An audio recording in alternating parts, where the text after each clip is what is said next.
Hello friends and dear students, I hope all of you are fine. And I welcome you to the next video of the series of examination of swellings. In my last video, we had seen about the fluctuation test which was positive whenever there was some fluid inside any swelling. Now let us move towards the next test in this series, which is transillumination test. This test is positive whenever there is some transparent fluid inside the swelling. Now, depending upon the transparency, the body fluids can be divided in two categories, transparent and opaque.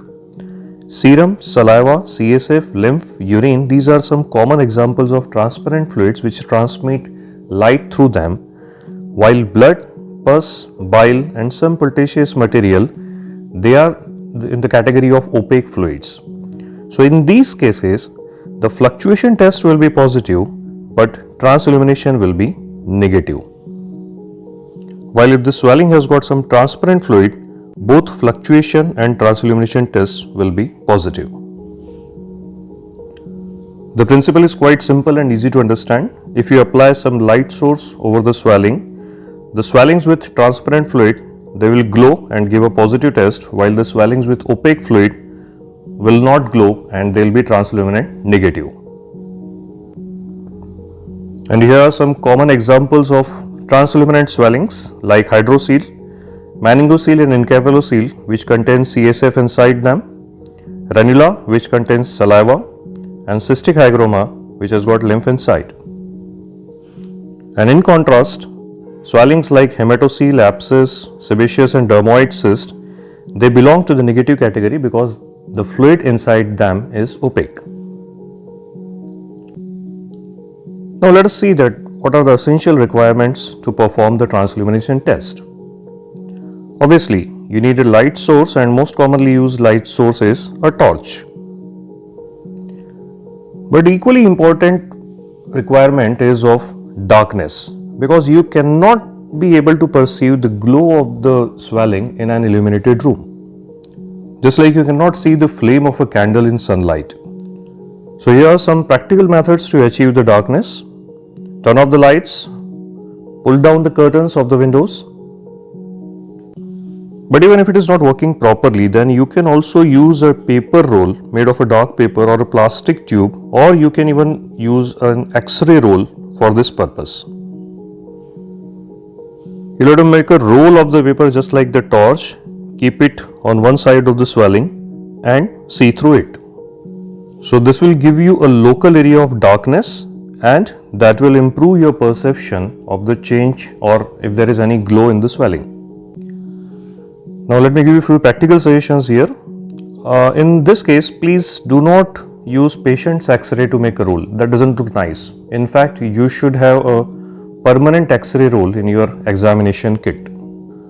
And secondly, if you are examining a child, then please be more careful, because children are usually more afraid of darkness. Now here are a few more examples of some transilluminant swellings in different parts of the body, and you can very well see that all of them are glowing in a dark room. Well, the student should not hesitate in touching their torch with the skin of the swelling, even if you are examining a scrotal swelling. You can sanitize your torch later, but this test will be of no use if you keep it even slightly away from the skin of the swelling. And that is why you should always have a torch in your examination kit. Well, nowadays our mobile phone has replaced many things, including the torch, but for this test, your mobile will be not of any use. If you are using a paper roll, then please keep it far away from the torch.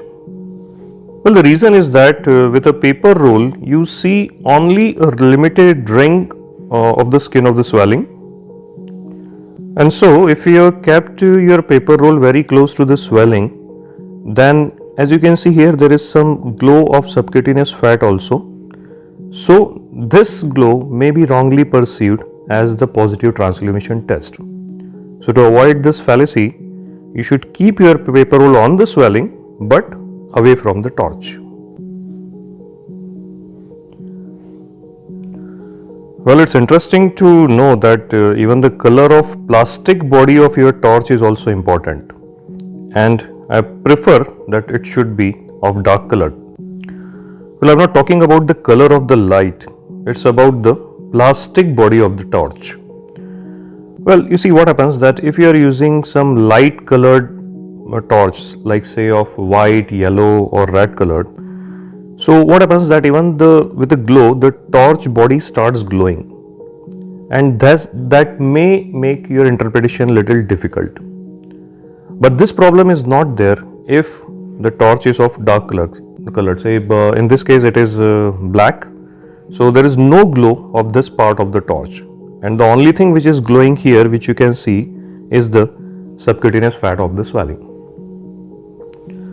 So you got so many choices, but prefer to have a black colored torch for this test. Now, one method to improve the perception of transillumination test is on-off method.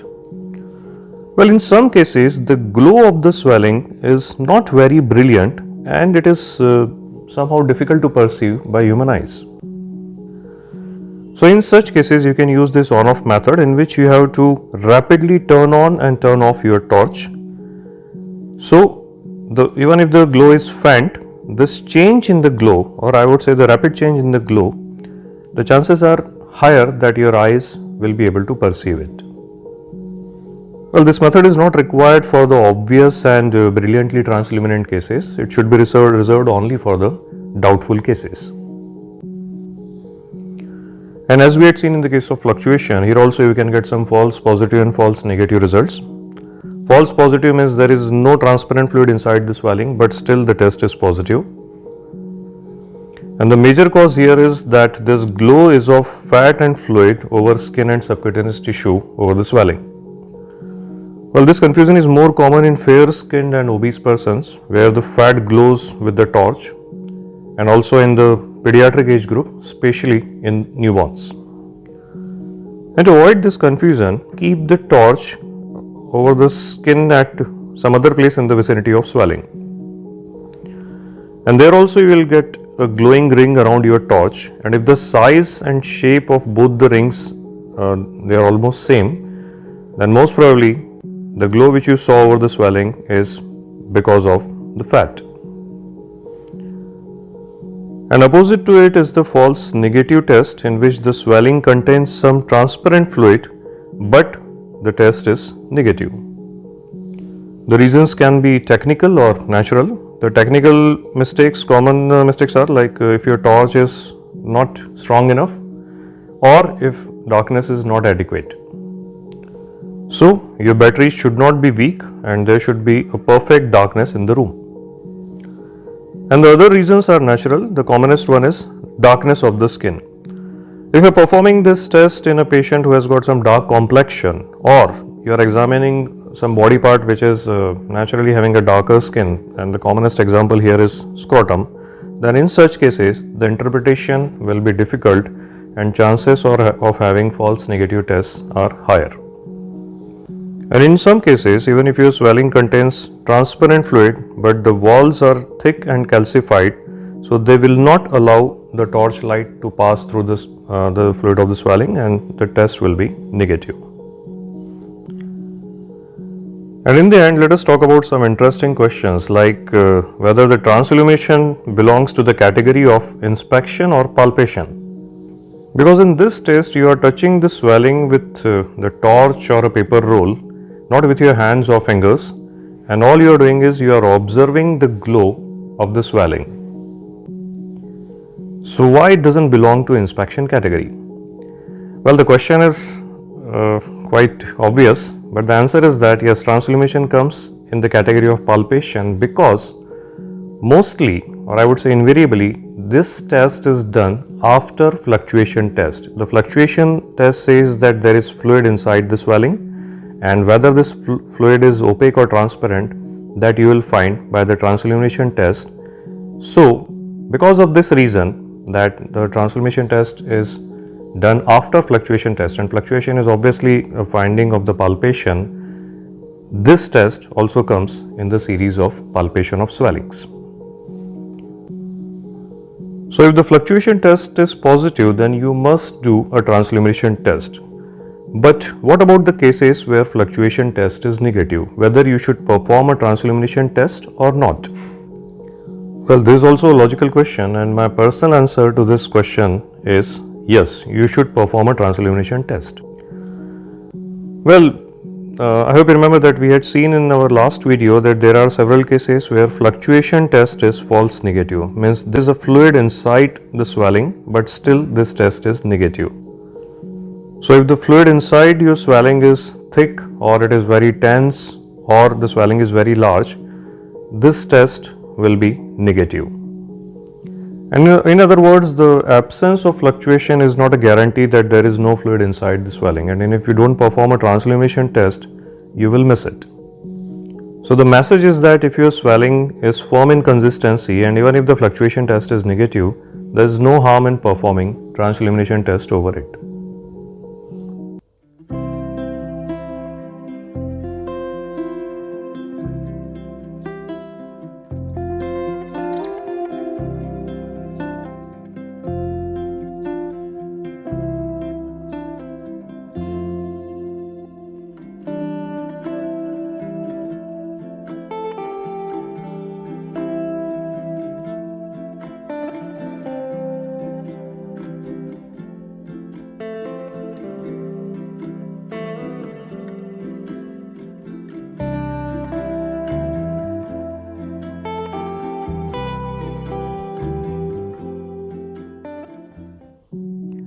So that's all for this video.